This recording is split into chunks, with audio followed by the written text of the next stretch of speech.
Assalamualaikum warahmatullahi wabarakatuh. Perkenalkan, nama saya Farah Rafizah, NIM 119220141 dari Prodi Perencanaan Wilayah dan Kota TPB 42. Pada video kali ini, saya akan menjelaskan tentang dua program yang telah saya buat. Yang pertama, program 1. Tujuan program ini berfokus untuk menentukan bilangan prima dari beberapa angka yang telah kita inputkan pada program. Pada program ini juga digunakan algoritma matematika yang sesuai dengan aturan bilangan prima.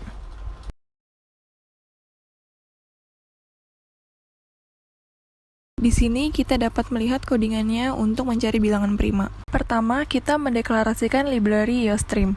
Lalu setelah itu masuk pada fungsi utama dan mendeklarasikan variabel integer n. Setelah itu akan ada output yaitu berupa judul dan masukkan banyaknya angka, di mana variabel ini nantinya digunakan untuk inputan. Lalu kita masukkan input variabel integer n. Inputkan nilai n dan masuk ke looping for. Nanti akan ada output masukkan angka. Input variabel integer nilai i. Setelah itu akan muncul output angka bilangan primanya adalah dan akan masuk ke kondisi perulangan terhadap data nilai i yang telah diinputkan sebelumnya. Lalu akan masuk ke kondisi if pertama, if kedua, dan if ketiga untuk membuktikan bahwa angka yang telah dimasukkan sebelumnya merupakan bilangan prima atau bukan. Apabila merupakan bilangan prima, maka akan keluar output berupa angka tersebut. Dan apabila bukan bilangan prima, maka tidak akan muncul angka bilangannya. Dan akhirnya program pun selesai dijalankan.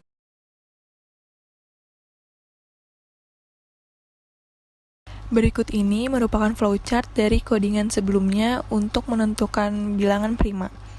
Pertama, bentuk oval sebagai tanda untuk memulainya sebuah program. Dan selanjutnya ini untuk menjalankan sebuah subprogram. Setelah itu, program akan diproses oleh komputer. Kemudian, setelah diproses, maka akan muncul judul program. Lalu, akan muncul output perintah untuk memasukkan banyaknya angka. Selanjutnya adalah menginputkan nilai n. Setelah itu, menuju ke preparation symbol untuk storage atau penyimpanan pengolahan data. Lalu, memasukkan beberapa nilai angka sesuai jumlah angka yang sudah diinputkan sebelumnya. Ketika sudah menuliskan nilai bilangan, maka akan segera diproses dan mendapatkan hasil bilangan primanya.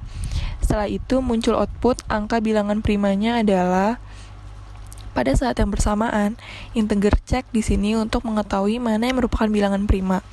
Jika benar merupakan bilangan prima, maka akan muncul output berupa angka bilangan primanya tersebut. Dan jika bukan bilangan prima, maka output akan kosong atau tidak memunculkan angka. Dan setelah itu program pun selesai. Selanjutnya yaitu program kedua.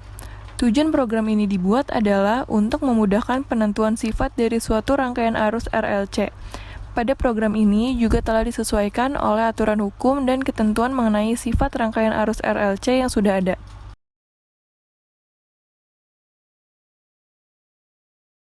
Lalu dapat kita lihat di sini merupakan codingan untuk mencari sifat rangkaian arus RLC. Pertama, kita mendeklarasikan library IOStream. Lalu setelah itu masuk pada fungsi utama dan mendeklarasikan variabelnya. Setelah itu lanjut ke perulangan do while, di mana akan ada output berupa judul program dan silakan masukkan nilai xc. Lalu masukkan inputan variabel integer n1.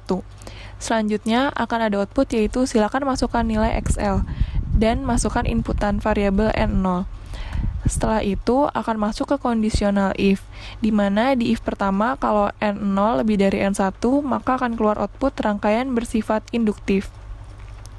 Kalau n0 kurang dari n1 maka akan masuk ke else dan akan ada output rangkaian bersifat kapasitif.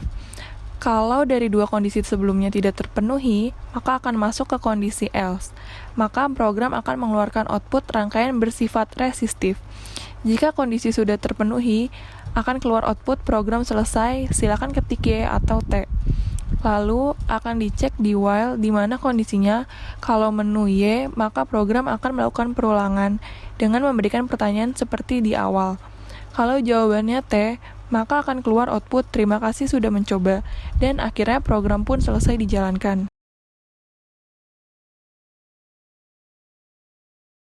Berikut ini merupakan flowchart dari program sebelumnya untuk menentukan sifat arus rangkaian RLC. Pertama, yaitu bentuk oval untuk mengawali mulainya program. Kemudian, predefine ini untuk menjalankan sebuah subprogram. Lalu, konektor simbol untuk penyambungan proses. Kemudian, dari subprogram yang dijalankan akan menghasilkan output untuk memasukkan nilai XC. Dan setelah itu akan diminta untuk menginputkan nilai XC. Setelah memasukkan nilai XC, selanjutnya memasukkan nilai XL. Kemudian menuju ke decision symbol untuk pemilihan proses berdasarkan kondisi yang ada. N0 lebih dari N1. Jika benar, maka bersifat induktif. Dan jika salah, menuju ke decision berikutnya. N0 kurang dari N1. Jika benar, maka bersifat kapasitif. Dan jika salah, bersifat resistif. Setelah semua didapatkan, lalu akan muncul pilihan masih ingin mencoba, Y atau T.